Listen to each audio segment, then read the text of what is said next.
आजचा दिवस खरंच खूप छान आहे. तो मी छान याकरता म्हणेल की रोज हिंदी आणि इंग्लिशमध्ये भाषण करून करून माय मराठीची इतकी दरवेळेला आस वाटते की अरे आपण मराठीत भाषण कधी करू. पण सगळ्या देशामध्ये जाणं होत असतं आणि स्वाभाविक रीतीनं फार जास्त भाषा येत नसल्यामुळं हिंदी इंग्लिशवरच डिपेंड राहावं लागतं आणि त्याच भाषेमध्ये भाषणं होत राहतात. पण आज मराठीमध्ये भाषण करण्याची संधी मिळते. मला असं वाटतं याच्यावर मोठी आणि आनंदाची गोष्टच नाही. कुठेही जा आपली मराठी आपल्याला फार गोड वाटते आणि ती गोड असते सुद्धा. आज त्याची मी खूप छान अनुभूती इथं घेते आहे. आजचा हा जो कार्यक्रम आहे हा कार्यक्रम महाराष्ट्रानं DGIPRनं आमच्यासोबत आयोजित केला आहे. मी ब्रिजेश सिंग सरांचे खूप खूप धन्यवाद करते की अतिशय महत्त्वपूर्ण विषयामध्ये जेव्हा मी त्यांच्याशी चर्चा केली आणि त्यांना सांगितलं तेव्हा त्यांनी सांगितलं की मॅडम आपण हा कार्यक्रम नक्की करूयात. तुमच्या कल्पनेमधला चांगला कार्यक्रम आहे आणि याचा उपयोग देशातल्या सगळ्या लोकांना झाला पाहिजे. माध्यम क्षेत्रातल्या सगळ्या लोकांच्यापर्यंत तो गेला पाहिजे असं मला वाटतं आणि त्याची खूप चांगली सुरुवात महाराष्ट्र करेल. ब्रिजेशजी मी तुमचे खूप खूप धन्यवाद करते की तुम्ही त्याच्यातला गाभा त्याचं महत्त्व ओळखून तुम्ही या कार्यक्रमाला आज इथे आयोजित केलेला आहे. आपले खूप खूप धन्यवाद. पण मला आज तुमच्याबद्दल पण सगळ्यांच्याबद्दल बोलायचं आहे. तुमची इतक्या मोठ्या संख्येने इथे जी उपस्थिती आहे ही उपस्थिती खरोखरच मला खूप समाधान देते आहे. राष्ट्रीय महिला आयोगानं हा जो विचार केला होता की आपण वेगवेगळ्या राज्यांच्या मध्ये पत्रकारांच्या सोबत आपण संवाद केला पाहिजे आणि एक आपण जर्नलिस्ट मीट आपण आयोजित केली पाहिजे. त्याला तुम्ही जो साथ दिली आहे ती खूपच महत्त्वपूर्ण आहे. त्याकरता मी तुमचेही धन्यवाद करते. आणि आजचा जो हा कार्यक्रम आहे हा माध्यमांच्या भूमिकेवर आणि जबाबदारीवर सखोल चर्चा करण्यासाठी एक अतिशय महत्त्वपूर्ण व्यासपीठ आहे असं मी मानते. आणि विशेषतः जेव्हा महिलांचे विषय येतात त्यावेळेला तर आजचं व्यासपीठ हे अत्यंत महत्त्वाचं असणार आहे. मला असं वाटतं की आज आपला देश एक ट्रान्सफॉर्मेटिव्ह फेजमधून जातो आहे. आजची आपल्या देशातली जी महिला आहे तिच्याबद्दल जर बोलायचं म्हटलं तर अगदी सायन्स असेल, टेक्नॉलॉजी असेल, डिफेन्स असेल, गव्हर्नन्स असेल, एंटरप्रेन्योरशिप असेल, या सगळ्या क्षेत्रामध्ये महिला अतिशय उत्तम काम करतायत. आपली ओळखसुद्धा निर्माण करतायत. पण त्यासोबतच अनेक आव्हानं पण आपल्यासमोर उभी ठाकतायत ज्याचा आपल्याला साकल्यानं विचार करणं खूप गरजेचं आहे. आणि अशा स्थितीमध्ये माध्यमांची भूमिका ही अत्यंत महत्त्वाची आहे, जबाबदारीची आहे आणि लोकांना दिशा देणारी पण आहे.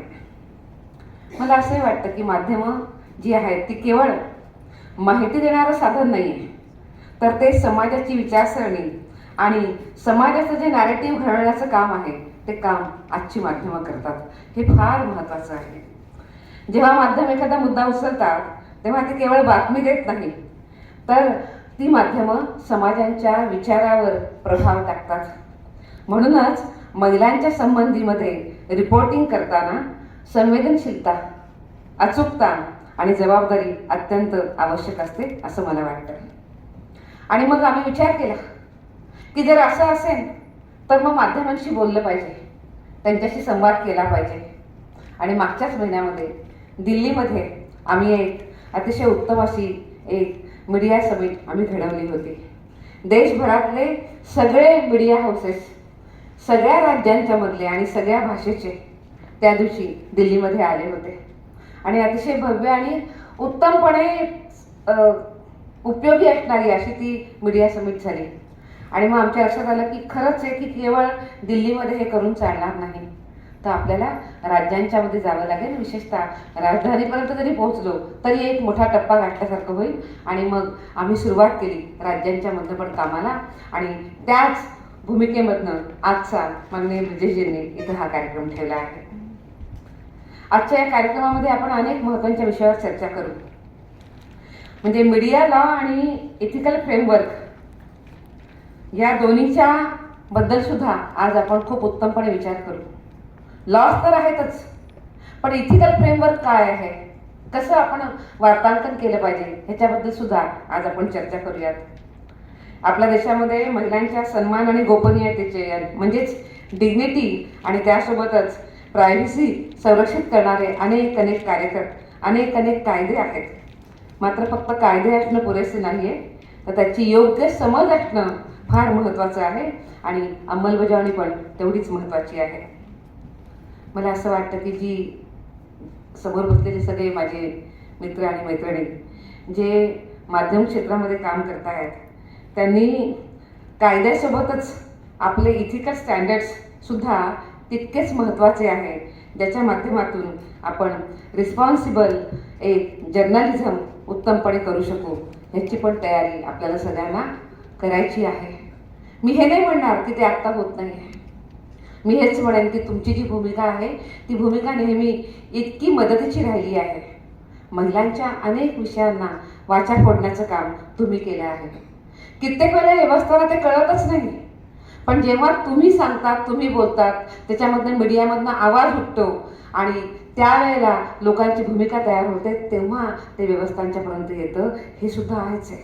म्हणून आपल्या सगळ्यांची भूमिका अत्यंत महत्त्वाची आहे. मला असं वाटतं की जबाबदार पत्रकारितेचा अर्थ फक्त तथ्य मांडणं असं नाही आहे, तर ती तथ्य सन्मानानं आणि संवेदनशीलतेनं मांडणं हे पण खूप महत्त्वाचं आहे. आणि म्हणूनच आज आपण जी चर्चा करू त्या चर्चेमध्ये भाषा असेल, मांडणी असेल किंवा रिपोर्टिंग असेल, याच्या पद्धतीवर सुद्धा आज आपण उत्तमपणे इथे चर्चा करूयात. भाषा हे फक्त संवादाचं साधन नसून ते आपल्या विचारसरणीचं प्रतिबिंब पण असतं. आपण कोणते शब्द निवडतो, कोणत्या दृष्टिकोनातून बातमी मांडतो, त्यावरनं संपूर्ण एक नॅरेटिव्ह पण तयार होत असतं. असं म्हणतो आपण की media in transition, woman in transformation. आज आपण त्याबद्दल सुद्धा नक्कीच चर्चा करूयात. आज माध्यमं खूप बदलत आहेत आणि महिलांची ओळखसुद्धा खूप वेगाने विकसित होते आहे. एक उत्तम पर्सनॅलिटी म्हणून महिला आज आपल्या देशामध्ये रोल मॉडेल म्हणून उभ्या राहत आहेत. आजची महिला ही केवळ ओळखीपुरती अशी मर्यादित नाही आहे, तर ती नेता आहे, ती नवोन्मेषक आहे, ती इनोव्हेटरच्या रूपामध्ये आपल्या सगळ्यांच्या पुढे येते आहे. ती निर्णय पण घेते आणि ती परिवर्तन सुद्धा घडवून आणते आहे. या सगळ्या भूमिकेमध्ये महिलांना बघणं अत्यंत गरजेचं आहे. ह्याच्यातली एक जरी भूमिका सुटली तरी ते देशातल्या महिलांवर अन्याय केल्यासारखं होईल. मला असंही वाटतं की डिजिटल युगामध्ये आजची मोबाईल पत्रकारिता जी आहे ती सुद्धा फार महत्त्वाची आहे. आज आपले स्मार्टफोन हेच एक शक्तिशाली न्यूज रूम बनलेले आहे. मात्र यासोबत कित्येकदा कधी घाईमध्ये चुकीची बातमी जाते किंवा चुकीची माहिती जाते आणि अनेक वेळेला त्या बातमीची पडताळणीच केली जात नाही आणि त्याच्या अभावी मग खूपदा काही चुकीच्या माहितींमुळे चुकीच्या बातम्या पण जातात. त्याची सुद्धा आपल्याला काळजी घेणं खूप गरजेचं आहे आणि तंत्रज्ञानाचा वापरसुद्धा जबाबदारीनं करणं तितकंच महत्त्वाचं आहे. मला हेही वाटतं की वेग खूप महत्त्वाचा आहे. बातमी अगदी लगेच गेली पाहिजे, म्हणजे बातमी आली आणि पुढच्या मिनिटाला ती आम्ही क्रॅक केली. मला मान्य आहे ही खूप मोठी आजच्या याला कॉम्पिटिशन पण आहे, कामाचं प्रेशर वाढणारी सुद्धा अशी गोष्ट आहे. पण त्यासोबतच विश्वासार्हता ही पण फार महत्त्वाची आहे, ज्याची काळजी आपण सगळ्यांनी घेतली पाहिजे. बघा, माध्यम हे लोकशाहीचे डोळे, कान आणि आवाज आहे, ज्याच्यामुळे आपण उत्तमपणे पुढे जातो आहे. एखाद्या महिलेला तिच्याबद्दल जर काही अन्याय अत्याचार झाला तर समाज त्या घटनेला तुमच्या शब्दामध्ये, तुमच्या हेडलाईनमध्ये आणि तुमच्या सादरीकरणामधनं समजतो. त्यामुळे प्रश्न फक्त बातमी दाखवण्याचा नाही आहे, तर तो कोणत्या दृष्टिकोनातून ती बातमी दाखवली जाते ह्याला सुद्धा खूप महत्त्व आहे. आणि म्हणूनच तुम्ही खूप महत्त्वाचे आहात, तुमचं वार्तांकन पण खूप महत्त्वाचं आहे. माध्यम हा लोकशाहीचा चौथा स्तंभ आहे असं आपण नेहमी म्हणतो, पण महिलांच्या बाबतीमध्ये माध्यम हे केवळ स्तंभ नसून दिशा दाखवणारे फलक आहेत. आणि म्हणून माध्यमांची भूमिका पुन्हा मी अधोरेखित करते आहे की ती फार महत्त्वाची आहे. तुम्ही जे दाखवता ते समाज पाहतो, तुम्ही जे बोलता ते समाज पुन्हा बोलतो आणि तुम्ही जे दाखवत नाही ते समाज दुर्लक्षित करतो. इतकं महत्त्व माध्यमांचं आहे. त्यामुळे मला खूपदा आनंद पण होतो की जेव्हा माध्यम असं दाखवतात की एखाद्या गावाचा चेहरा मोहरा गावातल्या महिला सरपंचाने बदलला आहे आणि गाव बदलतं आहे. एखादी मुलगी अगदी विज्ञानामध्ये किंवा एखाद्या स्पोर्ट्सच्या प्रकारामध्ये किंवा प्रशासनामध्ये नवीन शिखर गाठते आहे. तर तेव्हा मग खूप कौतुक वाटतं की माध्यमांच्यामुळं ही महिलांची प्रगती लोकांच्यापर्यंत जाते आहे. किंवा एखादी आई आहे अतिशय विपरीत परिस्थितीमध्ये आपल्या कुटुंबाला उत्तम सांभाळते आहे, कुटुंबाचा पक्का आधार बनून कुटुंबाला पुढे नेते आहे. अशा जेव्हा बातम्या येतात तेव्हा खऱ्या अर्थानं समाजामधल्या ज्या नायिका आहेत, खऱ्या नायिका ह्याच महिला आहेत, त्यांना आपण उत्तमपणे समोर आणतो तेव्हा ते रोल मॉडेल चांगल्या पद्धतीने लोकांच्या मनामध्ये उभे राहू शकतात, ज्याच्यामध्ये तुमची खूप भूमिका महत्त्वाची आहे. मला हे पण वाटतं की अशा कथा केवळ आपल्याला प्रेरणा देतात असं नाही आहे, तर अशा कथा परिवर्तनाचं बीज तिथं रोवतात आणि त्यामधनं महिलाचं उत्तमपणे उभं राहणं सुद्धा असं वाढत जातं, पुढं पुढं जात राहतं. म्हणून मला असंही वाटतं की महिला विषयांना एखाद्या विशिष्ट दिवसांपुरतं आपण मर्यादित ठेवलं नाही पाहिजे. महिला हक्क हा केवळ एक कार्यक्रम नसून सतत चालणारा संवाद आहे आणि अशा पद्धतीनं आपल्याकडनं जेव्हा न्यूज जातात, जेव्हा रिपोर्ट होतात तेव्हा ते समाजाला खूप सकारात्मक दिशा पण देतात. मला असंही वाटतं की जसं आपण उत्तमपणे सकारात्मक दिशा देतो त्याच पद्धतीनं काय काय आपण करणं टाळलं पाहिजे याच्यावर सुद्धा नक्कीच आज चर्चा झाली पाहिजे. मला असं वाटतं की आपली भाषा कशी असावी, तर भाषा अशी असावी की ती पीडितेची नाही, ती गुन्हेगाराची जबाबदारी नक्की करायची, त्याला दोषी धरायचं. ती पीडिताला पीडितेमुळे घडलेली घटना नाही आहे, तर जो माणूस चुकीचा वागतो आहे त्याला ती जबाबदारी दाखवणं अत्यंत गरजेचं आहे. आपण आज कित्येक वेळेला असं हेडिंग वाचतो की एखाद्या महिलेची अब्रू लुटली. प्रश्न असा आहे, अब्रू कोणाची गेली? पीडितेची गेली की ज्याने तिला त्रास दिलाय त्याची गेली? तर आपली भाषा अशी असली पाहिजे की ज्याने तिला त्रास दिलाय त्याची अब्रू गेली पाहिजे. पण आपण लिहिताना लिहितो की पीडितेची अब्रू लुटली. त्यावेळेला खूप संयमितपणे आणि यासोबतच मला असं वाटतं की पीडितेच्या बाजूने विचार करून जर आपण आपली भाषा वापरली तर खूप बदल होऊ शकतो. गुन्हेगाराची जी मानसिकता आहे त्याची निंदा व्हायला हवी, त्याच्यावर बोट पक्क दाखवलं पाहिजे की ती दोषी नाही, दोषी तू आहेस. आणि जेव्हा आपण या पद्धतीने वार्तांकन करतो त्यावेळेला त्या माणसाच्या विरोधामध्ये आक्रोश उभा राहतो. उत्तमपणे आक्रोश आपण उभा करू शकतात एवढी मोठी ताकद आपल्याकडे आहे. मला असंही वाटतं की कधी कधी अशा हेडिंग जाणं म्हणजे महिलाच्या सन्मानावर आघात करणारी हेडलाईन ती होऊन जाते आहे. म्हणजे अशी हेडलाईन देणं म्हणजे पुन्हा त्या प्रकारच्या गुन्ह्याची पुनरावृत्तीच आपण करतो आहे असं सुद्धा ते होऊ शकतं. म्हणून मला असं वाटतं की महिलांना केवळ पीडित म्हणून न दाखवता त्या हकदार आहेत हे आपण दर्शवलं पाहिजे. महिला ती कमकुवत नाहीये, तर ती न्यायाची प्रतीक्षा करणारी नागरिक आहे हे आपण दाखवणं खूप गरजेचं आहे. आज मला एक प्रसंग जरूर सांगावा असं वाटतो. ब्रिजेशजी, महाभारतामध्ये एक प्रसंग आहे. हा प्रसंग आपल्या संवादाची ताकद आणि त्याच्यासोबतच आपल्याला जबाबदारी पण शिकवतो. अश्वत्थामा हतः हे एक वाक्य महाभारतात सांगितलं गेलं. हे वाक्य सांगितलं पण त्याचा संदर्भ अपूर्ण राहिला. अश्वत्थामा कोण गेला हे सांगितलेच गेलं नाही, संदर्भ अपूर्ण राहिला. त्याचा परिणाम काय झाला, तर युद्धाची पूर्ण दिशा बदलली गेली. मला असं वाटतं की ही केवळ कथा नाही आहे, तर संवाद कसा असावा ह्याच्याबद्दलचं दिलेलं एक उत्तम लेसन आहे. म्हणून मला हे सांगायचं तुम्हाला की माहिती खरी असू शकते, त्याबद्दल दुमत नाही आहे, पण ती माहिती जर अपूर्ण असली तर परिणाम हा चुकीचा होऊ शकतो, ज्याची आपण खूप काळजी करणं गरजेचं आहे. पत्रकारितेचं आपल्या सगळ्यांचं कर्तव्य आहे की पूर्ण सत्य समोर आलं पाहिजे, स्पष्ट संदर्भ आला पाहिजे आणि जबाबदार मांडणी पण झाली पाहिजे.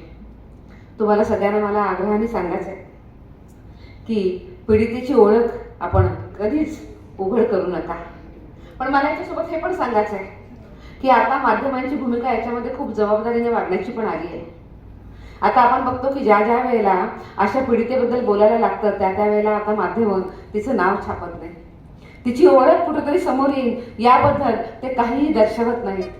कधी जर आपण पाहिलं की डिजिटल मीडियावर तर कित्येक वेळेला तिचा चेहरा तिचं सगळं ते ब्लर केलं जातं. अशा प्रकारची आता खूप चांगली खबरदारी आपण घ्यायला लागला आहे. याबद्दल मी तुमचे सगळ्यांचे खूप धन्यवाद पण करते की तुमचं असं जे जबाबदारीचं वागणं आहे ते त्या पीडितेला न्याय देण्याच्या दिशेने घेऊन जातं. आपण अजून एक मला तुम्हाला सगळ्यांना विनंती करायची आहे आणि माझी ही विनंती फार कळकळीची आहे. मला तुम्हाला हे सांगायचं आहे की तुम्ही जेव्हा अशा घटनांचं काही रिपोर्टिंग करता आहात त्यावेळेला रिपोर्टिंग करत असताना त्यामध्ये महिलांचे जे कायदे आहेत ते कायदे आणि त्यामध्ये तिला जे हक्क दिलेले आहेत त्याच्याबद्दलचं सुद्धा वार्तांकन आपण करा. त्या महिलेची तर वेळ निघून गेली, तिच्यावर तर खूप वाईट परिस्थिती आली आहे जिचं आपण वार्तांकन करतो आहे. पण ती बातमी वाचणारे हजारो लाखो लोक आहेत आणि हजारो लाखो महिला आहेत. त्या ह्याच्यापासून सावध होऊ शकतात. बातमी वाचत असताना त्यांना हे कळू शकतं की कोणते कायदे त्यांचं रक्षण करतात आणि त्यासोबतच त्यांना काय काय हक्क दिले गेले आहेत हे पण त्यांच्यासमोर येतं. पुढच्या काळामध्ये त्या अधिक शहाण्या होऊ शकतात. आणि मला तुम्हाला हे पण सांगायचं आहे की फक्त घटना घडली आहे हे पण इतकंच फक्त सांगू नका, तर त्यासोबतच महिलेला मदत कशी मिळेल हे सुद्धा त्याच्यामध्ये सांगा. अशी घटना घडली आहे. कित्येक वेळेला मानवी स्वभाव असतो की लोक फार चवीने वाचतात, पण तिथे पुढे जाऊन हे पण सांगितलं पाहिजे की जर दुर्दैवाने अशी जर घटना घडली तर त्या महिलेला इथं इथं इथं इथं मदत मिळू शकते, ती काही अबला नाही, तिच्याकरता व्यवस्था आहे, हे सांगण्याची आज वेळ आली आहे. आणि म्हणून माझी तुम्हाला कळकळीची विनंती आहे की तुमच्या वार्तांकनामध्ये जर हे पण आलं तर आपण महिलांची खूप मोठी मदत पण करू शकतो. महिला विरोधी काही शब्द असतील किंवा काही वाक्प्रचार असतील तर ते जरूर टाळा. भाषा बदलली तर संवेदना सुद्धा बदलतात, त्यामुळे आपण त्याचा सुद्धा विचार केला पाहिजे. आजच्या काळामध्ये माध्यम खूप सकारात्मक भूमिका पण बजावत आहे. पीडितेची ओळख आपण दाखवत नाहीये. याच्यासोबतच अगदी महिला पोलीस अधिकारी असतील, वकील असतील किंवा NGOच्या कार्यकर्ते असतील, त्यांना उत्तमपणे आता मंच मिळायला लागलेले आहे. ते त्यांना काय वाटतं हे ते उत्तमपणे सांगू शकतायत. त्याचं वार्तांकन तुम्ही करता आहेत. पॉशसारखे जे कायदे आहेत त्याच्याबद्दलची जागरूकता वाढते आहे. आणि मी हे पण बघितलं की पॉशबद्दल जर सातत्यानं जर कोणी आवाज उठवला असेल तर तो मीडियामधून आलेला आहे. जर एखाद्या महिलेला जर त्रास झाला असेल तर पॉशच्या कायद्याची अंमलबजावणी होत नाहीये हे तुम्ही वारंवार अधोरेखित केले आहे, ज्याच्यामुळे एक सकारात्मक प्रेशर व्यवस्थांवर जाणवतं. ते असणं पण गरजेचं आहे, पण ते प्रेशर नक्कीच येतं आहे. ॲसिड हल्ल्यामध्ये ज्या महिला वाचल्या आहेत आणि ज्या सन्मानानं जगू पाहत आहेत त्यांच्याबद्दलचं वार्तांकन आपण खूप चांगलं करतो आहे की भले त्यांना त्रास झाला असेल पण त्यांनी आपली जगण्याची उमेद आणि आशा सोडलेली नाहीये. त्या आज पण समाजाच्या त्या वाईट प्रवृत्तीला थप्पड लावून त्या आज सन्मानानं जगतायत. हे तुमच्या माध्यमातूनच लोकांच्या पुढे येत आहे. बालविवाह असतील, मानव तस्करी असतील, जे आपल्या समाजाला कलंक आहेत याच्यावरचं उत्तम वार्तांकन तुम्ही करता आहात. त्याच्यामुळे प्रश्न पण लोकांच्यापर्यंत जात आहेत आणि ग्रामीण आणि आदिवासी क्षेत्रातल्या ज्या महिला आहेत त्यांच्या प्रश्नासोबत त्यांच्या यशकथा पण आपल्याच माध्यमातून आज लोकांच्यापर्यंत येत आहेत. आणि सगळ्यात महत्त्वाची गोष्ट मी हे पण म्हणेन की ज्या फेक न्यूज आहेत त्या फेक न्यूज आणि अफवा ज्या येतात त्याच्यामधलं तथ्यसुद्धा आपण तपासून बघत आहोत. हे फार महत्त्वाचं आहे. आता पूर्वी असं व्हायचं की एखादी न्यूज यायची, मग ती खरी आहे खोटी आहे माहिती नसायची, ती छापली जायची आणि कित्येक वेळेला त्याचा त्रास व्हायचा. पण आता फॅक्ट चेक अतिशय उत्तमपणे तुम्ही करताय. हे सगळे खूप सकारात्मक पैलू आहेत आणि हे सगळे पैलू भारतामधल्या मीडियाच्या बद्दल अतिशय सकारात्मक दिशेनं विचार करण्याचे असे हे सगळे मुद्दे आहेत. मला असं वाटतं की तुमचे जे शब्द आहेत ते शब्द सगळ्यांना फार बळ देणार आहेत. एखाद्या महिलेला तक्रार करण्याचं धैर्य तुमचे शब्द देऊ शकतात. त्यासोबतच एखाद्या कुटुंबाला मौन तोडण्याची ताकद सुद्धा तुमचे शब्द आणि तुमचं